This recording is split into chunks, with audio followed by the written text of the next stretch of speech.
mo para makita ko.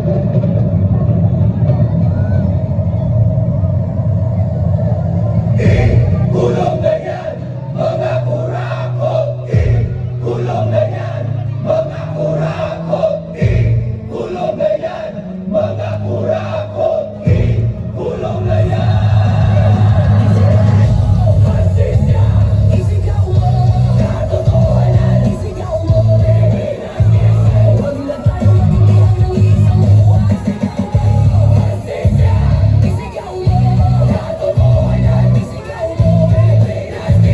Huwag na tayo magiging ng isang buwan! Isigaw mo! Pasensya, isigaw mo!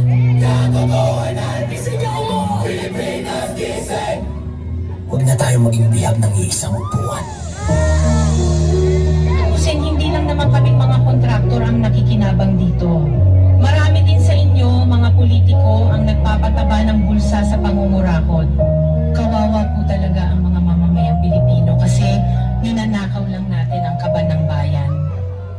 Sinong umaahon, tayo ba o sila?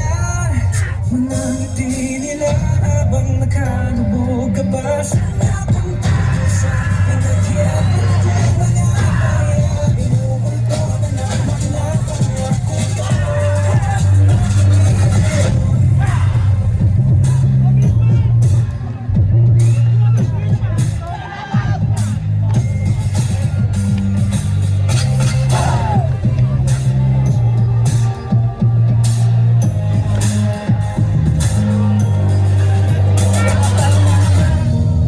Ang totoo, may hati-hati yan mula sa pinakamataas hanggang sa mga nasa gilid lang ng sistema.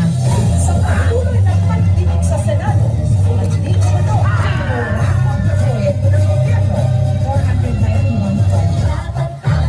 Tama ba din natin ginagawa? Paulit-ulit na lang na ito ang among simula. Simula ng simula, bakit walang natatapos at sa pati lagi kudkod ng swelas ng sapatos. Ilang beses na nga ako, ilang beses na ba ako? Pati natin subukan at tulungan at kumako. Bumahagi sa bigat na matagal na natin pasal pa tayo ng sama-sama. Buti mahirap kasi mas maayos na bukas para sa akin.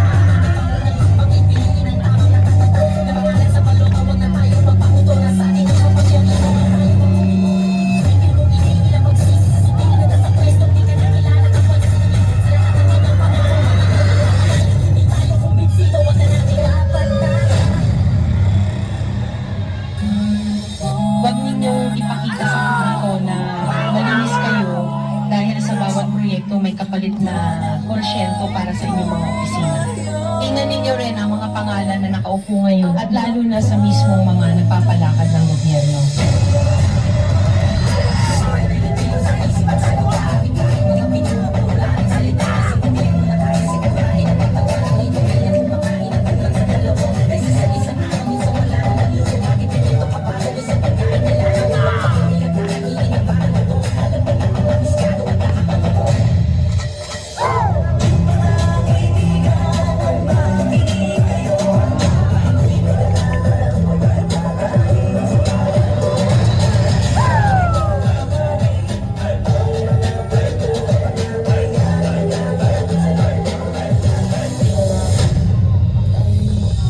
Kailan mo nga ba isa sa puso na inihalal ka ng taong bayan upang maglingkod, hindi para magpayaman, upang magsilbi, hindi para maging gahaman?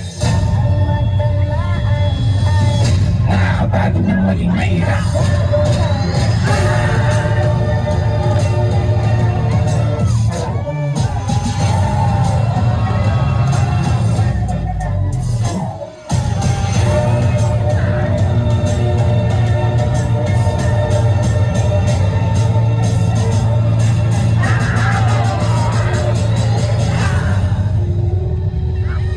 Pera ng taong bayan, pero tayo ang nakikinabang. Hindi ba tayo nahiya? Ang mga mahihirap mas lalong naghihirap. Kaya tama na ang pangungurakot natin.